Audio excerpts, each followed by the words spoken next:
And welcome to another edition of History in a Drink. I'm Sean.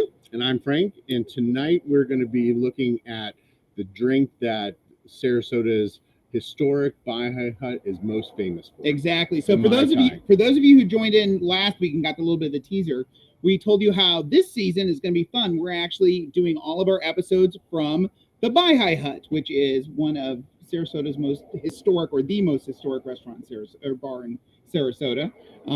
And so an awesome tiki bar, and we're talking about tiki culture. Yeah. So when we look at tiki culture, in our teaser that we did last week, we alluded to and said that tiki culture is really an American thing. Yeah. And one of the founding fathers, Don the Beachcomber, traveled all over the Caribbean, the South Pacific, the Far East, and brought back all kinds of different things and created his bar. Right. And then Trader Vic. And that was in California, in LA. Exactly. Yeah. Then Trader Vic came down. His name was Victor Bergeron. He comes down. He sees this bar. He's from Oakland. And he's like, holy crap, this is awesome. I'm going to steal the whole shebang, and boom. And so that's really how the tiki bar started between those guys too. But actually the tiki bar has expanded not just the bar, but an entire culture around it. Yeah, and so much of the tiki culture comes because of World War II. Right. Okay. So with so many soldiers and sailors fighting in the Pacific and going to places like the Philippines and all these other little island chains throughout there, being stationed in Hawaii, eventually getting to Japan, they're going to experience some of this culture there. And the thing they're going to take away from it is that idea of being able to escape, being able to get away from the mundane of everyday life. I mean, that's the biggest thing. And the combat that they're fighting in, right, and all that kind of stuff. Yeah.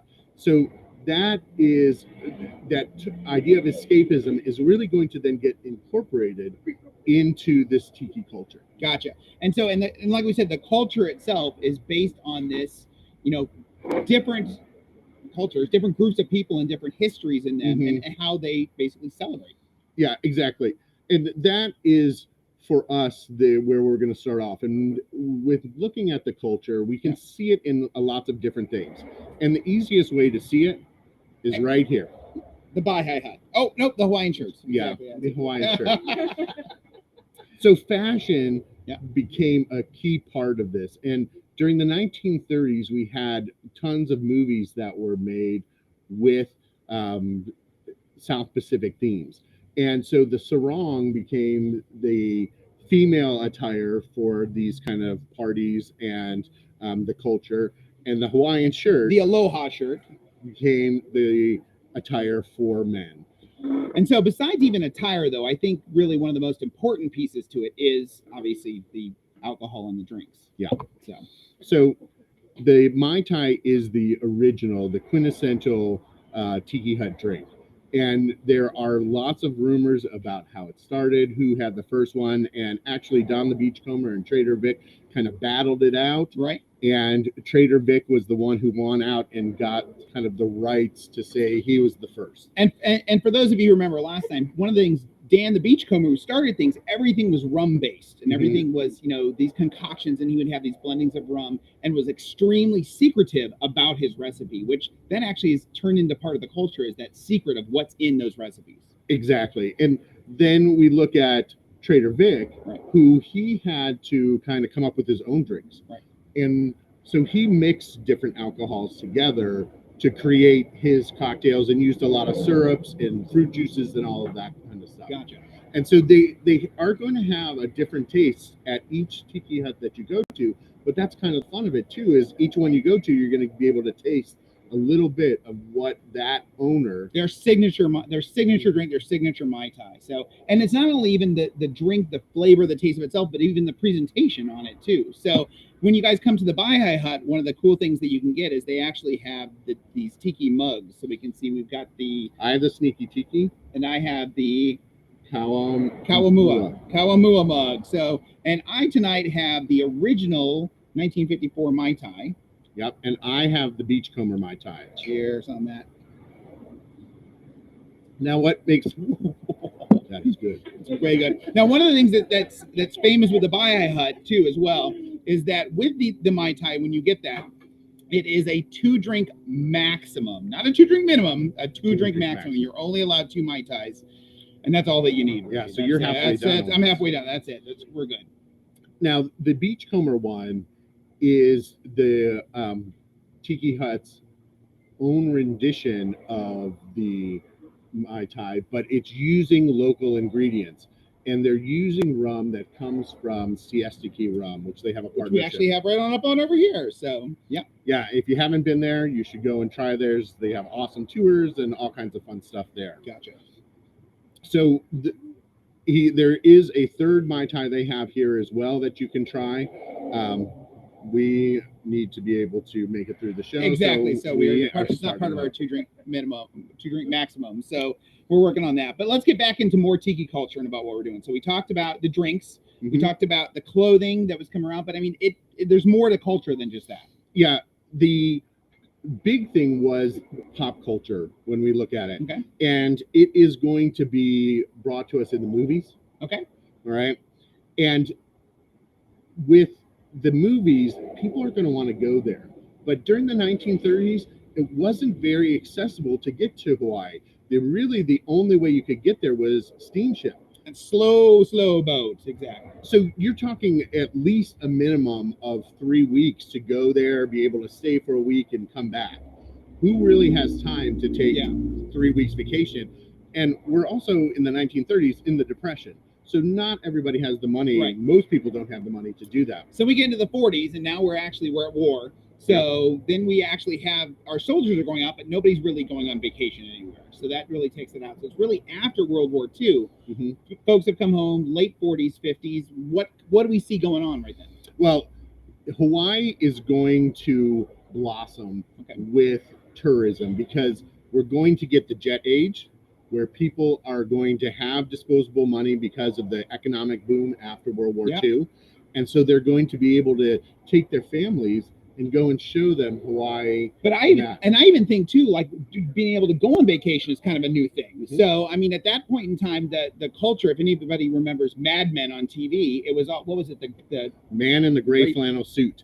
Everybody wanted to conform and be the same. If you stood out, you kind of were different and society didn't really look well on you. And during this time, we're also seeing the Red Scare with communism and all of this other stuff. So you didn't want to stand out. And that way, everybody looked the same. You think about the subdivision comes into play at that time, the soapbox houses that are all identical, with the little postage-sized lot, the little white picket fence, and all the kids running around and everything. So everybody has this mentality of that everyone's the same, everything is there, and everything is just kind of anxiety, I would think. So they need this release and this escape, and that's where the tiki culture comes into. Yeah, so they get the option to go to the bars and go and do the tiki culture, but they even bring the tiki culture back to their homes as well, and we'll have Hawaiian parties and stuff like that, where they'll make their own drinks, they'll wear the Hawaiian shirts or the sarongs and things like that. And we'll even see, like down here, people build their own tiki hut. Tiki huts. Larry Beggs, I think you've got a good one right on over on downtown and Central Avenue there. Exactly. So that is going to be an escape for the people in that humdrum of everyday life. And when we think about it, we still have that today. Exactly. And so that's why we're here. It's nice to get away and get a drink of a Mai Tai. So when people begin to move here, we see, or move to Hawaii, in 1959 is when they become a state. And as a territory, it was more difficult to get there as well because you had to have special permission to go there. Okay. When it becomes a state, you can travel freely to those places. And so, especially after 1954, we're going to see an explosion in people coming out here. We're going to see hotel chains come out here and build massive resorts on the different islands and everything. And I think we also see an explosion in that culture, in that piece thing that's everything around. So we see, when we talk about culture, pop culture, we talk about television. So television in the 50s was exploding. Yeah. And at the beginning of the 1950s, 1 in every 10 households had a television. By the end of the 50s, about 9 in 10 had a television. And the television wasn't like we think of it today. You didn't have thousands of channels of nothing to watch and 24/7, all of that. You had 2 or 3 channels maybe, and the channel would come on about 4 o'clock, and it would go off around 11. Yeah. And there was no reruns or repeats, so if you missed it, you missed it. That was it to go. And we're going to see that there are a lot of fun shows that they're going to create. And the first one that's set in Hawaii is called Hawaiian Eye. Oh, like Private Eye almost. Exactly. And that is what that show is about. It is about a private detective in Hawaii doing different cases. And obviously having the Hawaiian shirts, having the leis, having the tiki drinks to go along with it, and bringing the rest of the culture into it. Exactly. And then we see the next show is the one that I think is probably the most famous from that 50s, 60s generation is going to be Hawaii Five-O. Exactly. All right, with McGarrett and Dano and all of those. And the drum beat at the beginning to Then, Dano. Exactly. Yeah. Then we get probably the most iconic one of our generation, which is Magnum PI. And Magnum is really going to then, the Hawaiian shirts are going to be huge at that point because he's always wearing them. There's even one that's called the Tom Selleck. Right. All right. It's the red and it's that the he's hibiscus wearing. sleeves and the whole thing. So, but he brings that Playboy lifestyle, that relaxed, even though he works and lives there, it's every day is his vacation. Yeah. And that's what tiki culture is based upon. Well, and what I find interesting too is it goes back to him being in the Navy. Yep. And that's how he gets there. And that's how so many other people got there, was because they were in the Navy and traveled there during that period of time. Then we look even today in pop culture and television, we see the remake of Magnum PI. Not as good. And the popular show NCIS now has a Hawaii version as well. But I think when we look at it, one of the best parts of the television sitcom was so many of the sitcoms in the 60s and 70s had a special episode that traveled to Hawaii. And for everybody who can think of their favorite episode back in the 70s where they went to Hawaii, there was the Brady Bunch. That was the one, exactly. With the tiki when he was surfing and then fell because it was bad luck and everything to go along with it too. So. Yeah, and they made that an extended episode and just had a ton of fun with it. Yeah. But everybody, that was that special trip that they got to go on or things, and showing that ability to escape even in a TV show that's supposed to be fun.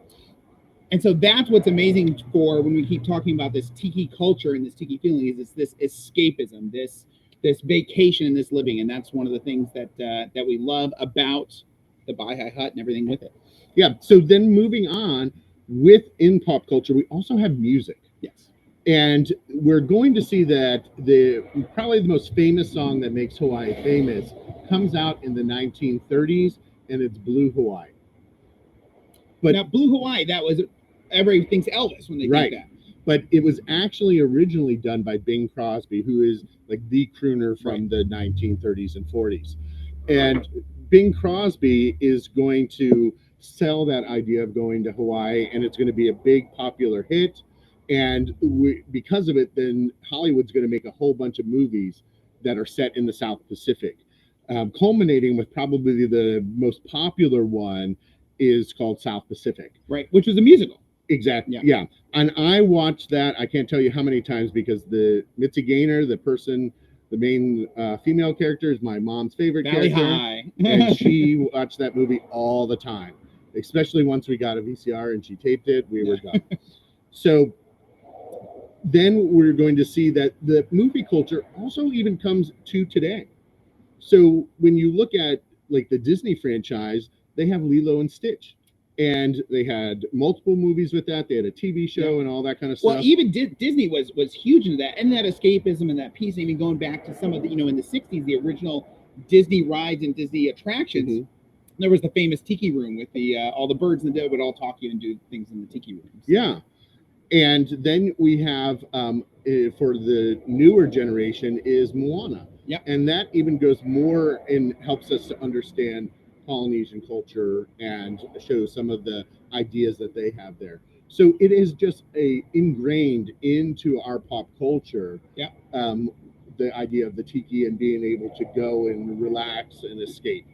And when you think about it today, so many of us, that is one of our goals, is to get to Hawaii, to be able to check that off on the 50 states, but just to escape and get away. Because I personally haven't been there yet. I'm hoping to go there soon, but they say that the fish that you go and snorkel with are just incredible to see. You can go from being in the water to being up in the mountains and seeing lava flow and all of that on the Big Island and all of that. So it's amazing. So, and especially, you know, we talked about some of even the music, and even music modern day going into that, keeping with that same culture. We've got things like in the 70s started with Jimmy Buffett, and Jimmy Buffett created that island type lifestyle, basically bringing, you know, tiki into modern times, to Jack Johnson even nowadays, who's from Hawaii. So we've got those things. Yeah. And it actually ties us into our broadcast next week. Right, which is going to be Blue Hawaii, and that's our drink, and we're going to talk about Elvis. Yep, one of the Baha'i Huts, another one of their famous drinks is the Blue Hawaii, and so we're going to give that a whirl next week. Now, I wanted to touch on one other thing with regards to music. So there is a specific genre of music that goes along with tiki culture as well, and it's called exotica. Okay. And not exotico. No. Exotica. Okay, got it. And it is a form of jazz that includes animal sounds and drums and that kind of stuff to kind of make it a very mysterious sound. Kind of reminds me of like when you're on the Jungle Cruise at Disney World and they're playing the music and stuff around. That's kind of that. So. And it's meant to be calming, but it's also supposed to be like magical and mystical. Gotcha. And you're out in the jungle and around and all of drinking that. your Mai Tais. Right. So tiki culture is a really fun way to experience this kind of relaxation idea, because there's tiki huts all over the country. Yeah.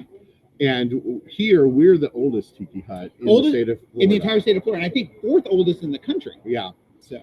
So, but you can go and travel all over the place and go to them. And there's still some Don the Beachcombers. Yeah. There are some Trader Vic's that you can go to. Yeah. And all over the place, there's these little tiki bars that you can go and find and really enjoy. Excellent. So we want to encourage everyone to take advantage of the tiki lifestyle and have a great time. Enjoy those cocktails. For those of us who are here, Mai Tais all the way around are the way to go. And then also for you're at home, we've sent some recipes into that. But that's, I think, our show for the week. Yeah.